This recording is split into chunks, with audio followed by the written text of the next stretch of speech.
안녕하세요. 서울에서 홀로 중학생 아들을 키우고 있는 40대 중반의 여자입니다. 원래 제 고향은 서울이 아니지만 저는 오직 아들의 교육을 위해 아들과 함께 서울로 상경을 했습니다. 아들 뒷공무니만 쫓아다니며 산 지도 벌써 5년이라는 세월이 훌쩍 넘었는데 얼마 전 아들의 친구 엄마들이 저에게 이런 질문을 했습니다. 민기 엄마, 그 이혼하고 혼자서 애 키우고 있다고 하셨죠? 근데 무슨 돈으로 애 키우시는 거예요? 실례되는 질문인 줄 알지만 너무 궁금해서요. 원래 민기 엄마 집이 좀 잘 사셨던 거예요? 아니면 민기 아빠가 돈을 좀 벌어요? 뭐가 그리 궁금한 건진 몰라도 아들 친구 엄마들이 무슨 돈으로 살고 있는 거냐며 질문을 종종 하더라고요. 이혼을 한 여자임에도 불구하고 제가 하고 다니는 차림새나 돈 쓰는 걸 보면서 그 돈의 출처가 궁금한 듯 했습니다. 그럴 때마다 저는 그냥 모아둔 돈이 있다고 말하고 치워버렸지만 오늘 저는 익명의 힘을 빌려 현재 제가 쓰고 있는 돈의 출처를 말해보려고 합니다. 아들 뒷공무니만 따라다니며 사는 심심한 제 삶의 유일한 낙이 이 채널에서 다른 분들의 사연을 듣는 것이기 때문에 저도 용기 내어 제 사연을 보내봅니다. 제가 중학교에 들어갔을 때 아버지가 병으로 세상을 떠나시고 그때부터 저는 홀어머니와 언니 그리고 저까지 셋이서 살아왔습니다. 성인이 돼 만난 첫 남자친구였던 저의 전남편이자 아들의 아빠도 아버지 없이 홀어머니 밑에서 누나와 함께 자라왔었죠. 미영아, 우리는 비슷한 점이 참 많은 것 같아. 너도 나도 아버지 없이 자란 것도 그렇고 나이도 동갑에다가 위로 언니랑 누나 있는 것도 똑같잖아. 그러게, 말하고 보니까 비슷한 게 정말 많네. 그럼 세찬이 너도 엄마를 생각하는 마음이 나랑 좀 비슷하겠다. 아마도 그렇지 않을까? 나는 우리 엄마한테 항상 미안하고 고맙고 그래. 여자가 남편 없이 혼자서 애 둘 키우는 게 쉽지 않잖아. 엄마가 우리 먹여 살리려고 시장바닥에서 회 팔고 그런 거 보면 정말 대단하다는 생각이 들어. 우리 엄마가 억척스러워진 것도 다 나 때문인 것 같은 생각도 들고 말이야. 어쩜 나랑 생각이 그렇게 똑같을 수가 있어. 나도 우리 엄마가 억척스러워진 게 다 나 때문인 것 같다는 생각이 들어. 엄마가 아빠 같은 사람 안 만나고 우리만 안 낳았으면 저렇게 살지 않았을 텐데라는 생각이 들면서 참 미안하더라고. 남편과 저는 비슷한 점이 한두 개가 아니었는데 저는 그것이 바로 운명의 증거라고 생각을 했습니다. 어린 나이에 만났으니 비슷한 점이 많은 서로를 자신이 운명이라고 생각하기 충분했었죠. 그래서 저희는 만난 지 2년 만에 결혼을 결심하게 됐습니다. 미영아, 나는 너랑 결혼하면 정말 잘 살 자신 있어. 양가 어머니들한테도 효도하면서 아이 낳으면 또 누구보다 좋은 부모가 될 수 있을 것 같은 생각이 들거든. 미영이 네 생각은 어때? 나도 세찬이 너 보면서 그렇게 생각했어. 이런 말 해도 될진 모르겠지만 나는 네가 어머님 챙기는 모습 보고 이 남자랑 결혼해도 괜찮겠다는 생각이 들더라. 아무래도 나는 홀어머니를 모셔야 될지도 모르는 사람이니까 효심 깊은 남자가 좋더라고. 네가 너희 어머니한테 잘하면 나도 마음 편히 우리 엄마한테 잘할 수 있잖아. 효심 깊은 남자와 결혼을 하게 되면 결혼 후 저도 남편과 시모 눈치 없이 마음 편하게 엄마를 챙겨도 되겠다는 생각이 들어 결혼을 한다면 남편과 같이 효심 깊은 사람과 결혼을 하고 싶었습니다. 결혼을 약속하고 난 후 저희 사정을 모두 알고 계시는 시모는 이렇게 말씀하셨습니다. 얘 다니고 얘 무리고 나는 다 필요 없으니까 괜히 부담 가지고 그러지 말거라. 그리고 집도 웬만하면 세찬이 네가 구할 수 있도록 하고 세찬이가 집 구해오면 미영이 네가 혼수만 가져오는 걸로 하자꾸나. 감사합니다 어머님. 그렇지 않아도 오늘 어머님께 예단이랑 예물에 대해서 어떻게 해야 될지 물어보려고 했거든요. 배려해 주셔서 정말 감사합니다. 배려할 것도 없다. 미영이 너네 집이나 우리 집이나 어느 한쪽도 넉넉한 집이 없는데 그런 허물 같은 걸 챙겨서 못하겠냐. 해줘도 내가 더해주고 싶은 마음뿐이지. 너희한테 더 받고 싶은 건 없으니 걱정 말아라. 남편과 결혼을 할 때 신혼집은 남편이 전세로 작은 아파트를 구해왔었고 저는 딱 혼수만 가지고 시집을 가게 됐습니다. 결혼식도 양가 가족들만 모여 간소하게 치르게 됐는데 남들만큼 화려한 결혼식은 아니었지만 저는 그런 저의 결혼식이 너무나도 마음에 들었고 행복했습니다. 그래도 생애 한 번 있는 신혼여행인데 외국으로 가고 싶지 않았어. 왜 제주도는 마음만 먹으면 올 수 있는 곳인데 왜 신혼여행을 여기로 온 게 나는 마음에 걸리네. 나 어릴 때 돈 없어서 애들 다 제주도로 수학여행 올 때 나만 학교 등교했었잖아. 그게 너무 한이 돼서 신혼여행은 꼭 제주도로 오고 싶었었어. 성인 돼서도 돈 번다고 시간 없어서 못 왔는데 당신이랑 결혼하고 드디어 제주도로 와보네. 제주도 데리고 와줘서 정말 고마워 여보. 내가 돈 많이 벌면 제주도보다 더 좋은 곳으로 데려가 줄 테니까 조금만 기다려. 우리 아이 낳기 전에 꼭 해외로 여행 가보자. 신혼 때 남편은 저의 모든 것을 이해해 주려고 노력을 했습니다. 제가 매달 벌어오는 돈의 일부분을 엄마에게 용돈을 보내줘도 되냐는 저의 물음에도 흔쾌히 그러라고 허락을 해줬죠. 여보, 내가 우리 생활에 보탬이 돼야 되는 걸 나도 잘 아는데 지금 우리 언니가 엄마한테 용돈을 보내줄 수 없는 상황이잖아. 그래서 말인데 내가 엄마한테 매달 용돈 좀 보내줘도 될까? 그동안 처형이 장모님한테 용돈 보내드린 거였어? 처형 곧 쌍둥이 출산하셔서 형편이 넉넉하지 않으시지? 그럼 어쩔 수 없지. 왜 당신이라도 장모님한테 용돈 보내드려야지. 아직 우리는 우리 둘밖에 없으니까 내가 버는 걸로도 충분할 거야. 허락해줘서 고마워.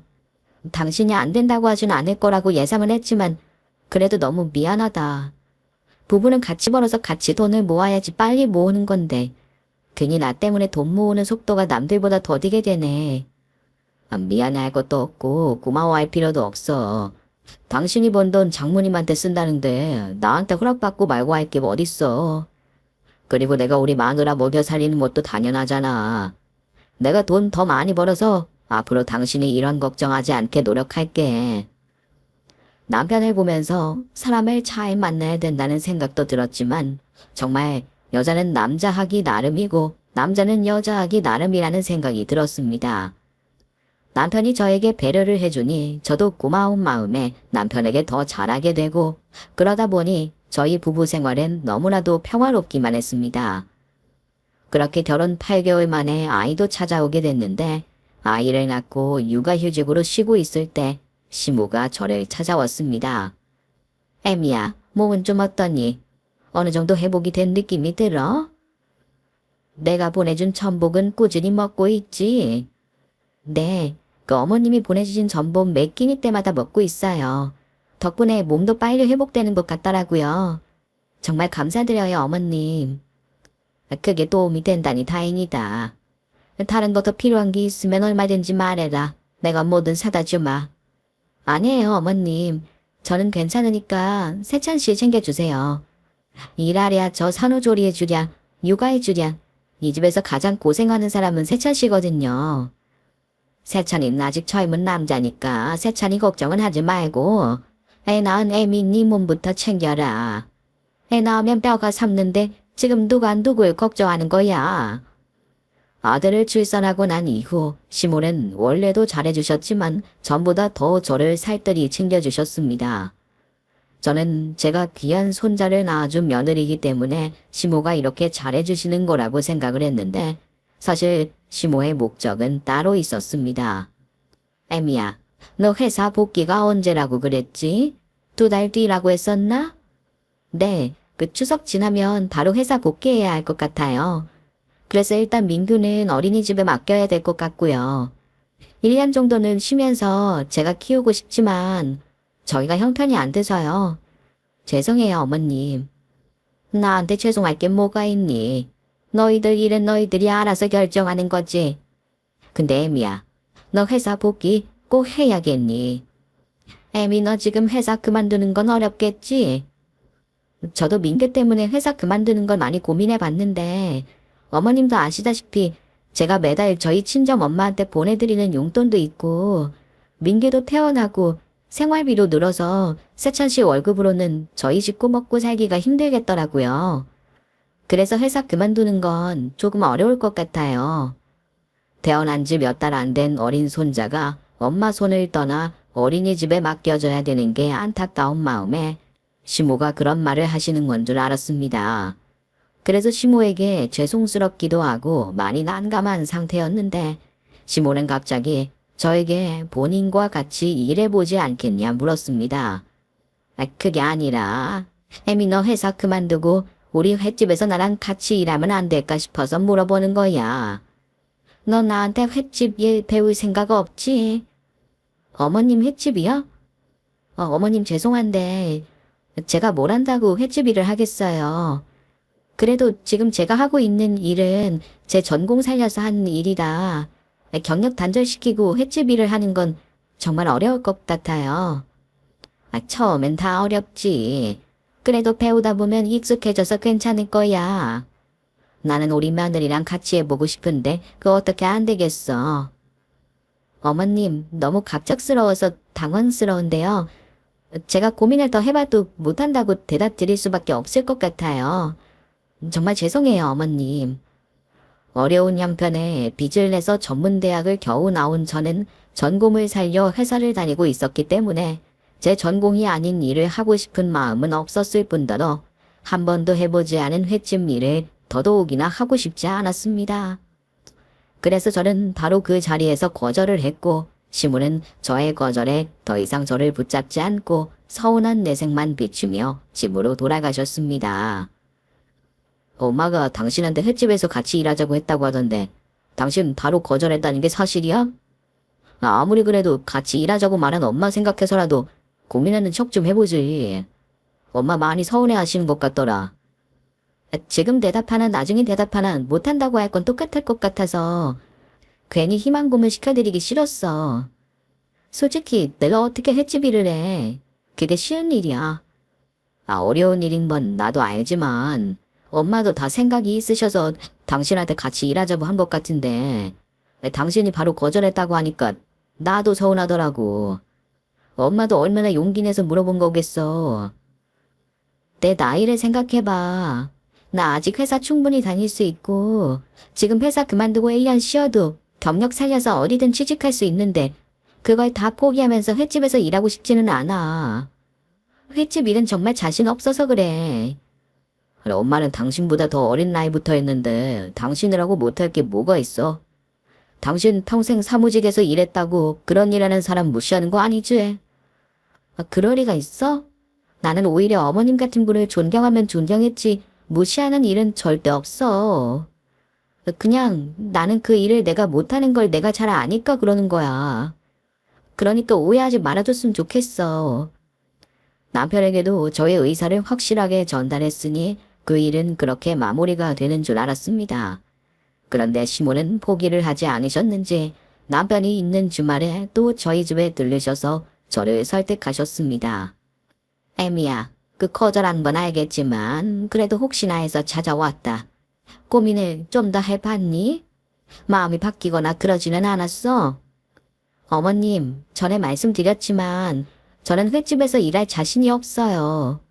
회 떼는 것부터 손님 대하는 방법까지 다 배워야 되는데 제 성격이 워낙 내성적인 성격이라 장사람 안 맞기도 하고요. 죄송해요. 애미야, 내가 정말 가게 사정이 너무 힘들어서 부탁하는 거니까 내 부탁 좀 들어다오. 지금 직원들 월급 줄 돈도 없어서 다 내쫓아내고 혼자서 하고 있는데 혼자 하는 게 너무 힘들어서 그래. 애미니가 회사 그만두고 나랑 같이 일해주면 안 될까? 제발 이렇게 부탁하마. 직원들 월급 줄 돈이 없어서 혼자서 일을 하게 됐다는 시모의 말에 안타까운 마음이 들기보다는 기분만 상했습니다. 그 말인즉 저에게는 월급도 주지 않고 부려먹겠다는 말로 들렸기 때문이었죠. 돈 이야기는 예민한 부분이라 물을까 말까 하다가 저는 용기를 내어 시모에게 물었습니다. 어머님, 돈 때문에 직원들 다 자르셨으면 제가 일하면 제 월급은 어떻게 주시려고요? 설마 안 주실 생각이셨어요? 당연히 줄 생각이기는 했지. 없는 형편에 남한테 주는 건 아깝게 느껴져도 내 며느리한테 주는 건 아깝지 않게 느껴지니까 너 보고 같이 하자고 하는 거야. 물론 지금 사정이 힘들어서 다른 직원들만큼은 챙겨줄 수 있다고 장담은 못하겠구나. 어머님, 횟집 일 힘든 거 저도 아는데 일한 만큼 못 받고 일하라고 하면 어느 며느리라도 하기 싫지 않을까요? 심지어 저는 제 경력도 포기하고 일해야 되는데요. 저 정말 못할 것 같아요. 많이 힘드시면 파트타임 아르바이트생이라도 구해서 쓰세요. 저보다 그게 더 어머님한테 도움이 될 것 같아요. 그때부터 시모는 본색을 드러내시며 저를 괴롭히셨고 남편도 자기 엄마를 서운하게 만든 저를 대하는 태도가 확연하게 달라졌습니다. 아니 엄마가 그 비싼 전복도 사다 먹이고 2번이나 찾아와서 그렇게 부탁을 하는데 당신은 어쩜 그렇게 냉정할 수가 있어? 부탁하는 사람이 우리 엄마가 아니라 장모님이었어도 당신 그렇게 거절했을 거야. 당연히 우리 엄마였어도 나는 거절했을 거야. 당신 왜 내 생각은 안 하고 어머님 편만 드는 거야? 당신은 내가 하기 싫은 어머님 횟집 일을 억지로라도 했으면 좋겠어? 며느리면 시어머니가 시키시는 일은 싫어도 해야 된다고 생각하는 거야.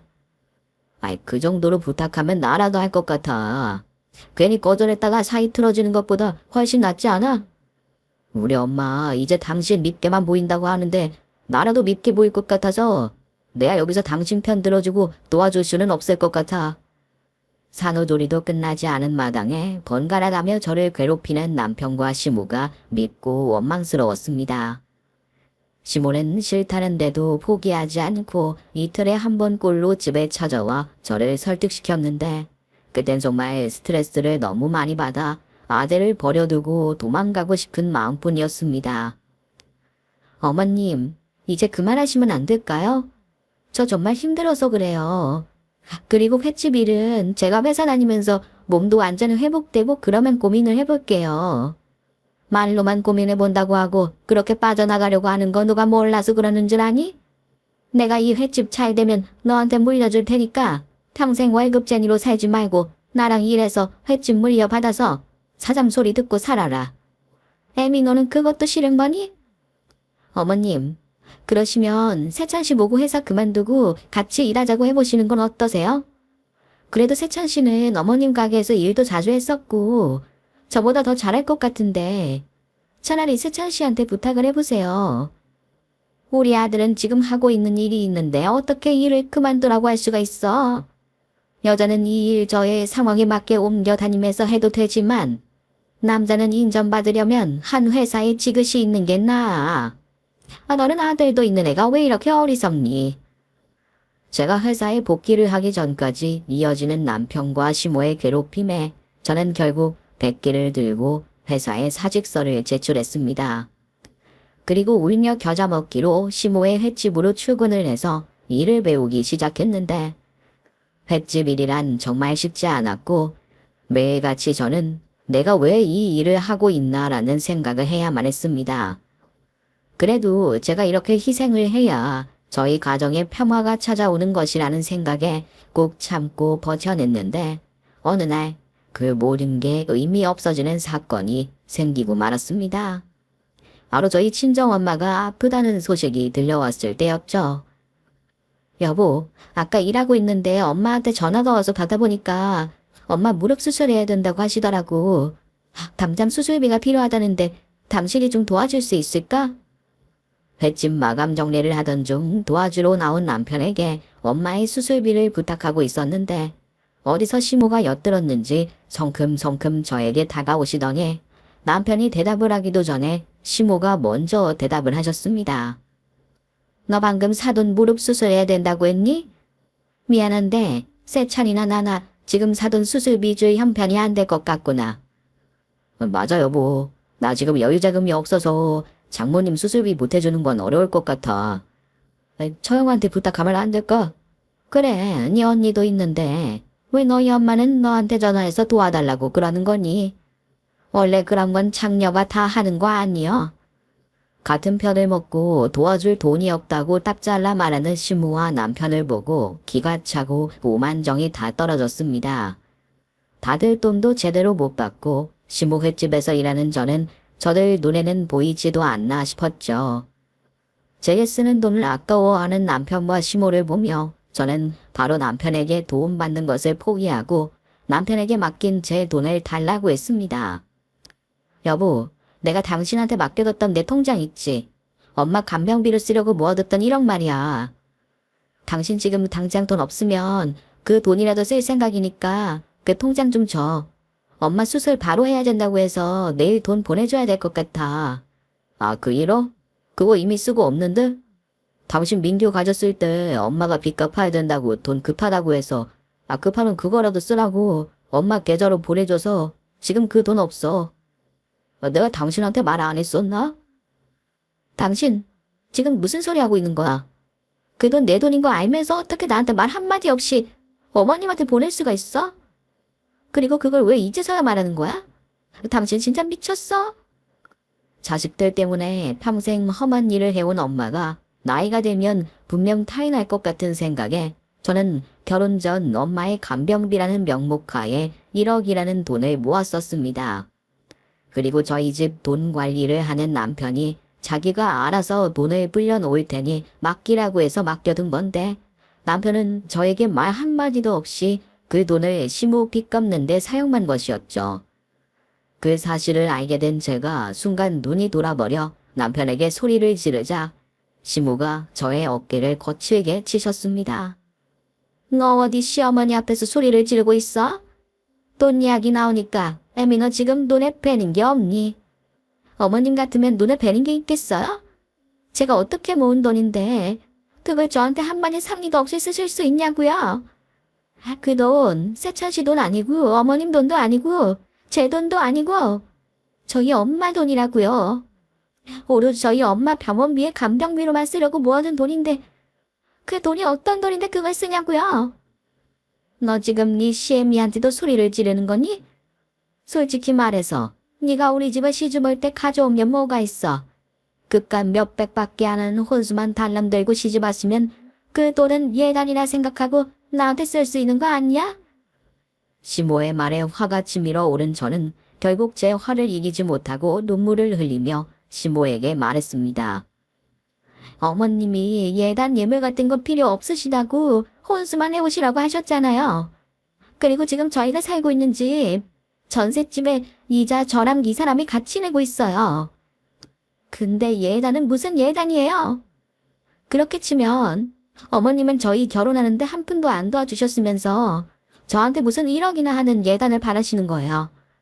어머님이 가져간 그 돈 예단이 아니고요. 어머님이랑 민규 아빠가 저한테서 도둑질한 거예요. 정말 몰라서 그러시는 거예요. 너 말 조심해라. 도둑질이라니.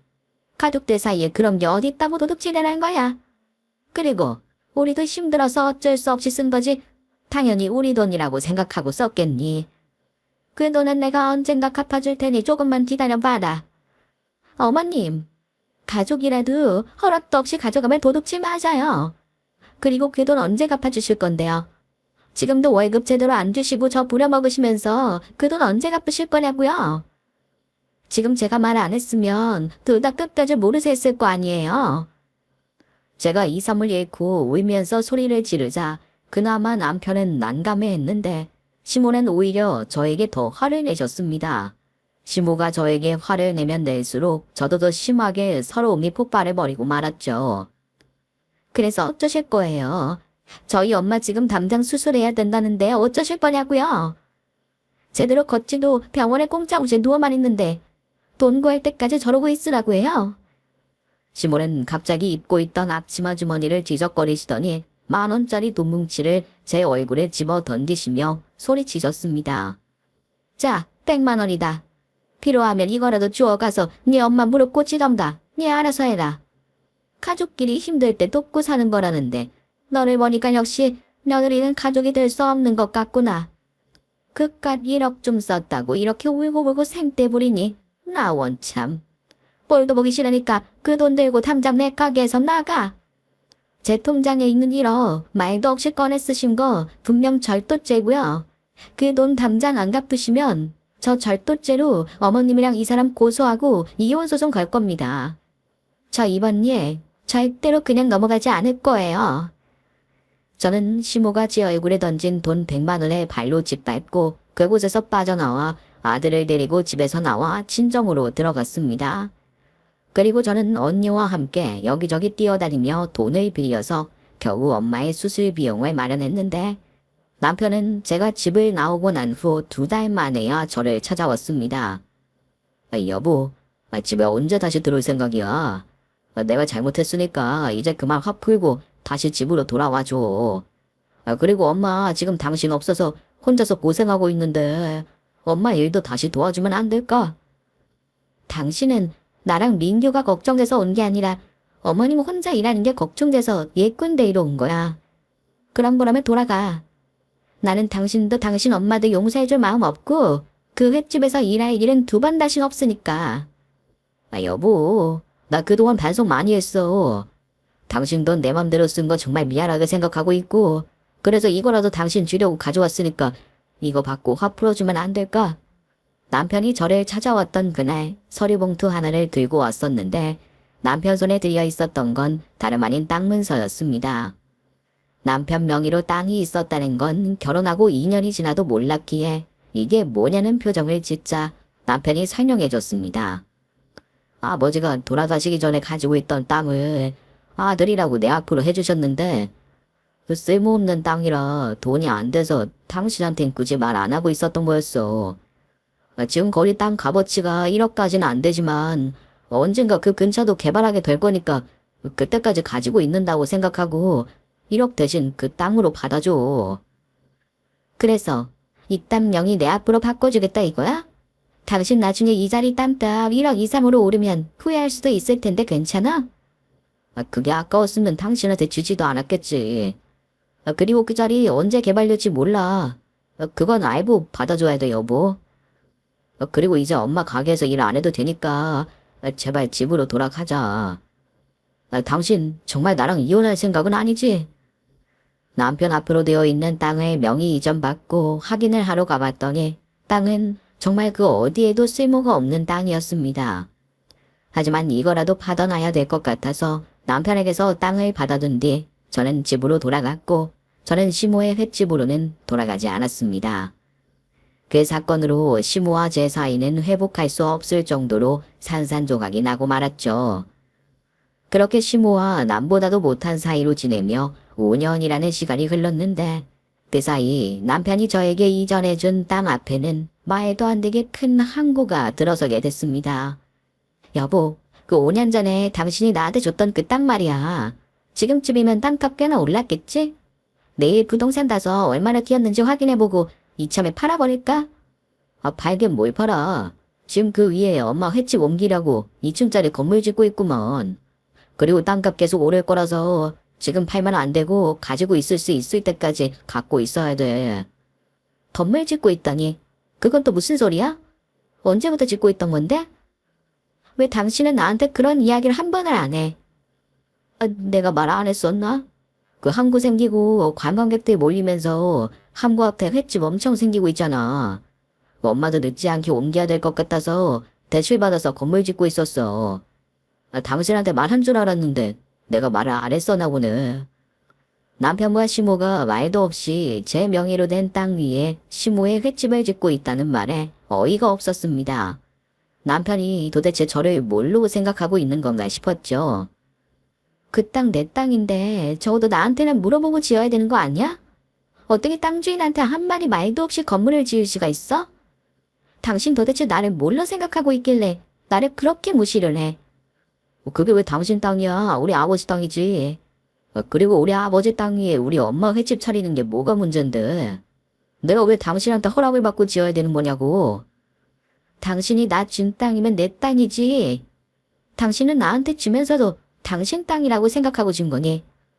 그리고 당신이 나한테 그 자리에 횟집 차린다고 하면 내가 안 된다고 할 것도 아닌데 왜 말을 안 해? 당연히 내가 안 된다고 할 거라고 생각했어?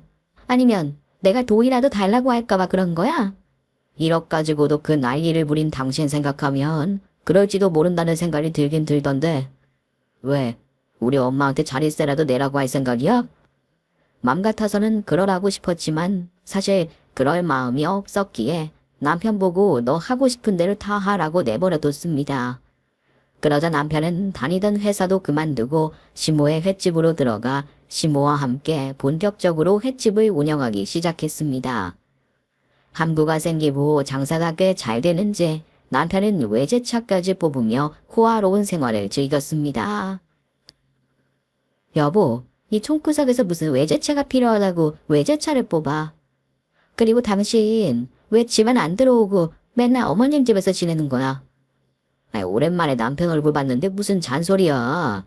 제발 잔소리 좀 그만해. 그리고 내가 있는 돈으로 차를 산다는데 뭐가 문제라도 돼? 엄마 집에서 지내는 건 새벽에 나갔다 새벽에 들어오고 그러면 당신이랑 민기한테 방해될까봐 그러는 거야. 그리고 당신 비린내 풍기는 거 싫어하잖아. 그래도 일주일에 두세 번은 집에 와서 민기 얼굴도 보고 해. 돈 버는 것도 좋지만 가정에도 충실해야지 좋은 아빠지. 돈만 잘 벌어다 준다고 다 좋은 아빠는 아니잖아. 민규한테는 어떨지 몰라도 돈만 잘 벌어다 주는 남편, 당신은 좋지 않아? 내가 잔소리를 하기를 해? 아니면 짠돌이처럼 돈을 아끼기를 해? 나 지금 횟집 일 때문에 바빠서 많이 힘드니까 당신까지나 괴롭히지 말아주라. 돈 좀 번다고 제멋대로 사는 남편의 꼴이 보기 좋기만 하진 않았지만 이 기회에 저도 제 맘대로 살아야겠다는 생각이 들어 저는 아들을 데리고 서울로 상경해버렸습니다. 제가 서울로 상경한다고 하자 시모는 반대했지만 남편은 극구 찬성하며 나섰습니다. 똑똑한 놈이라면 여기서 공부하나 서울에서 공부하나 똑같을 텐데 왜 굳이 돈을 써가면서 서울까지 가는 거야?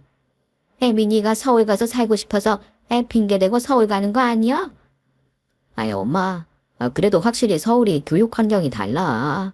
내가 이렇게 돈 좀 벌 때 민규 기분 다져놔야지. 나중에 따라가려고 하면 힘들어. 민규 엄마가 현명한 결정 내린 거야. 괜히 민기랑 애미 서울 갔다가 너만 더 고생하고 헛돈 날릴까 봐서 그렇지. 아우, 애미 꼬라서니 보니까 서울 간다고 신난 것 같던데 저 성격에 내가 말린다고 말려치겠니? 엄마, 민규 엄마 앞에다 두고 또 기분 나쁜 소리 하지 말고 보내줄 거 시원하게 보내주고 지원해줄 거 확실하게 해주자. 그리고 민규 나 닮아서 머리 엄청 좋을 거야. 나중에 민규 판검사나 의사 돼서 엄마도 덕보려면 지금 보내줘야 돼. 제가 아들버 서울로 간다고 하자 신이 난 남편 덕분에 큰 무리 없이 서울로 상경할 수 있게 됐는데 그때 남편과 저의 관계는 별거 하는 부부나 다름이 없었고 시모와 저는 명절에나 겨우 연락하는 사이가 됐습니다. 남편도 없고 시모도 없는데 돈 걱정도 없이 편하게 서울 생활하며 살 수 있는 삶이 꽤나 만족스러웠습니다. 신혼 초에는 의지가 되는 남편이 제 곁에 있는 게 행복이었는데 그땐 제 속을 썩일 남편이나 시모가 제 근처에 없다는 것이 더 큰 행복이었죠. 그렇게 산 지 3년 정도 흘렀을 때 남편이 저에게 이혼을 요구했습니다. 민규 돈 걱정 없이 키울 만큼 양육비는 매달 챙겨주고 당신 새 출발할 수 있도록 위자료도 넉넉하게 챙겨줄 테니까 나랑 이혼해 줄 수 있을까? 솔직히 당신도 나랑 더 이상 부부라고 생각하지 않고 있잖아. 이렇게 부부 같지도 않은 생활 억지로 이어가지 말고 우리 민규한테만 부모 노릇하고 여기서 끝내는 걸로 하자. 그래.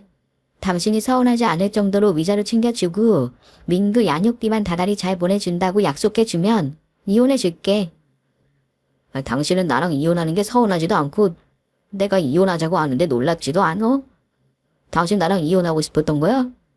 아니면 다른 남자가 생긴 거야?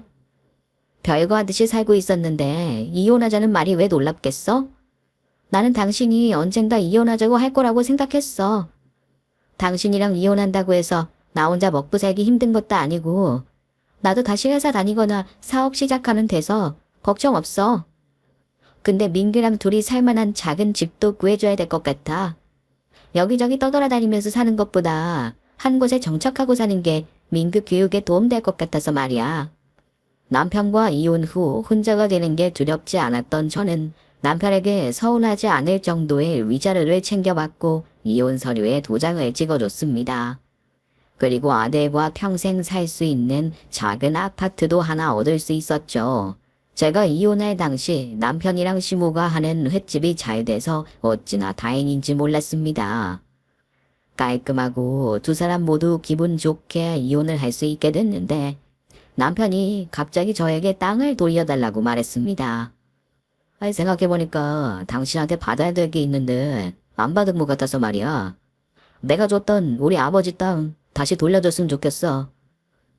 내 돈 1억 가져다 쓰고 그 돈 갚는 대신해서 나한테 증권해서 왜 맡겨놓은 사람처럼 돌려달라고 그래? 그거 당신 땅 아니고 내 땅이야. 나 당신한테 그 땅 돌려줄 이유 없어. 아, 여보. 그래도 지금 거기서 내가 장사를 하고 있는데 그 땅을 이혼한 당신이 가지고 있으면 어떡해.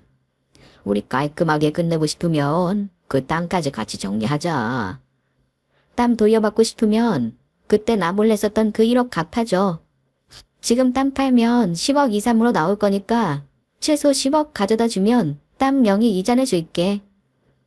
땅을 다시 돌려받고 싶으면 10억을 가져오라는 저의 말에 남편은 일단은 생각을 해보겠다며 돌아갔는데 갑자기 시모를 데리고 와 제 앞에 무릎을 꿇고 사정을 하기 시작했습니다. 애미야, 네가 10억을 달라고 했다는 이야기 들었다. 아무리 그래도 어떻게 우리한테 10억을 요구할 수 있니? 너랑 민규 살집 구해주고 위자료 준다고 있는 현금 다 써서 우리한테 지금 있는 돈이라고는 겨우 3천만 원밖에 안 된다. 그러니까 그때 네가 우리한테 빌려줬던 1억 이자 없이 원금만 돌려받고 땅 문서 주면 안 되겠니? 아이, 그래 여보. 나는 당신이 달라는 대로 다 주고 싶지만 내가 당신 생각해서 위자료랑 집도 해줬는데 10억은 너무하잖아. 그리고 1억을 10억으로 달라는 건 말이 안 되는 것 같아. 남편의 지갑 사정이 힘들었던 건지 아니면 저에게 10억이라는 돈을 주는 게 아까웠던 건지 시모와 남편은 저에게 감정을 호소하며 저를 설득시켰지만 저는 눈 하나 깜빡하지 않았습니다. 이미 이혼한 사이기도 하고 앞으로 저도 아들과 둘이 먹고 살아야 했기에 냉정해질 수밖에 없었죠. 어머님이 방금 저한테 하셨던 말씀 정정할게요. 제가 어머님한테 1억 빌려드린 게 아니라 어머님이랑 민규 아빠가 저 몰래 훔쳐가신 거예요. 그리고 그 돈 대신해서 제가 땅을 받은 거고요. 그 땅 지금 팔면 값어치가 10억 이상인데 어떻게 제가 1억만 받고 땅 문서로 넘겨드리겠어요? 그리고 위자료랑 우리 살 집은 이혼할 때 받는 별개의 돈이지 1억이랑은 상관없는 돈이에요.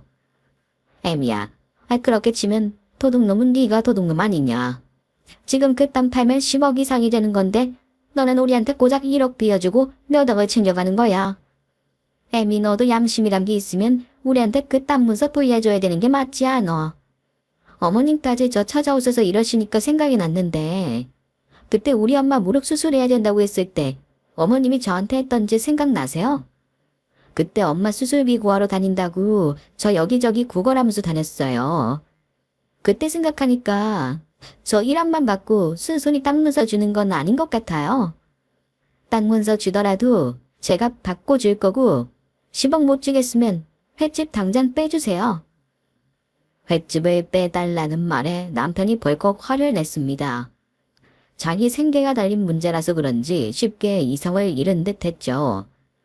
솔직히 그 땅 명의만 당신 이름이지 사실 내 땅이니까 잔말 말고 당장 내놔. 그리고 당신이 나가라고 한다고 우리가 순순히 나갈 것 같아. 세상 사람들한테 다 물어봐. 그 땅 내 땅인지 당신 땅인지. 법적으로 내 땅으로 되어 있는데 당신이야말로 무슨 소리라는 거야. 내가 당신처럼 당신 땅을 훔치기라도 했어? 그리고 횟집 짓는 것도 땅 주인은 내 허락도 없이 불법으로 지어놓고 무슨 말이 많아. 당신이랑 어머님 하는 말이 너무 괘씸해서라도 나 그냥 안 넘어갈 거니까 10억 안 가져올 거면 돌아가. 죽어도 1억만 주겠다는 남편과 시모 때문에 저는 부동산의 땅을 내놓든 아니면 소송으로 싸워서 쫓아내든 하려고 변호사를 알아보고 있었는데 시모와 남편 횟집 옆에 같이 횟집을 운영하고 있는 친구에게서 전화가 걸려왔습니다. 야, 명아, 너 민규 아빠 보고 횟집 빼라고 했다면서? 네 남편이랑 네 시모 결국 벌 받는다고 동네 소문 쫙 나서 사람들 난리도 아니여. 그게 무슨 소리야? 어머님이랑 애들 아빠가 벌 받아서 그런 거라니. 내가 모르는 무슨 일이라도 있었던 거야? 아니, 나도 뭔가 싶어서 물어보고 다녀보니까 그 민규 아빠가 글쎄 군수 딸이랑 같이 산지 벌써 2년이 됐대. 그것도 너희 시모랑 한 집에서 셋이서 같이 살고 있다는 거 있지? 왜 어쩐지 군수 딸이 민규 아빠 횟집 문지방 닳도록 드나들길래 왜 저러나 싶었는데 바람나서 그런 거였어. 너 그거 확실한 이야기 맞지? 제대로 확인해 본 거 맞아? 야, 그래도 너희 시모한테 어머님 이러면서 다니는 거 목격한 사람이 한둘이 아니여. 우리 엄마도 봤다는데 말 다 했지 뭐. 너 절대로 너희 시모랑 민규 아빠 봐주지 말고 혼쭐 내버려. 이 동네가 얼마나 좁은데 겁도 없이 대놓고 바람을 피워. 제가 직접 내려가 확인을 해보니 남편이 상간녀와 시모와 함께 한 집에서 살고 있는 게 확실했습니다. 그 사실을 제 눈으로 확인하고 증거까지 잡게 된 저는 바로 군수 딸이라는 남편의 상간녀에게 상간녀 소송을 걸었고 제 땅 위에 허락도 없이 건물을 짓고 장사를 하고 있는 시모와 남편을 바로 쫓아내버렸습니다. 물론 한 번에 쫓아낼 수는 없었고 기나긴 소송 끝에 남편을 쫓아내게 됐는데 시모와 남편이 횟집에서 쫓겨나자마자 동네 사람들이 저를 찾아와 잘했다고 칭찬을 해줬습니다. 그것들이 군수 꼬딕에서 이 동네 유일한 인증 맛집으로 지정해놓고 손님들 뺏어가서 얼마나 화가 났는지 몰라. 이제야 우리도 다 같이 먹고 살 수 있겠네. 민규 엄마 정말 잘했어. 그 인간들은 좀 벌 좀 받아야 돼. 사람들은 저에게 그 자리에 들어와 저보고 직접 장사를 해서 보란듯이 잘 살라고 했지만 저는 미련 없이 그 땅을 팔아버리고 서울로 돌아왔습니다. 항구 때문에 땅값이 많이 오르기도 했고 그 항구에서 장사가 제일 잘 되던 자리라서 저는 상상 이상으로 큰 돈을 받고 팔아넘길 수 있었는데 그 덕분에 저는 엄마까지 서울로 모셔와 함께 살 수 있게 됐죠. 남편과 시모 이야기를 들어보니 시모는 횟집에서 쫓겨난 충격으로 집에서 나오지 않고 있고 남편은 다시 횟집을 차리려고 자리를 여기저기 알아보고 다니고 있다는데 남편만 나타나면 주변 횟집 사장들이 욕을 퍼붓는 바람에 재기도 못하고 백수로 지내고 있다고 합니다. 그리고 남편의 상간녀는 저에게 상간녀 소송을 당하자마자 새 남자를 만나 시집에 가버리고 떠난 지 오래라고 하더군요. 저에게 땅만 돌려달라고 하지 않았어도 남편과 시모는 그 사단까지 나지 않았을 텐데 참으로 대단하다 싶습니다. 한땐 제가 열렬히 사랑했던 남편이 세상 그 누구보다 추한 모습으로 추락한 걸 보며 한편으론 안타까운 마음이 들긴 하네요. 하지만 저는 앞으로 오직 제 아들과 늙은 노모만 바라보고 살아야 하기 때문에 남편에 대한 동정심은 거두고 더욱더 냉정하고 독하게 살 생각입니다. 그리고 이 일들을 교훈 삼아 저는 욕심내고 살지 않으려고 해요. 아들을 무조건 판검사나 의사를 시켜야겠다고 생각했던 그 마음도 거두고 부단히 노력하며 노력의 결과만 바라며 살 생각입니다. 마지막까지 제 이야기 들어주셔서 정말 감사합니다. 여러분 모두 행복하시길 바라겠습니다.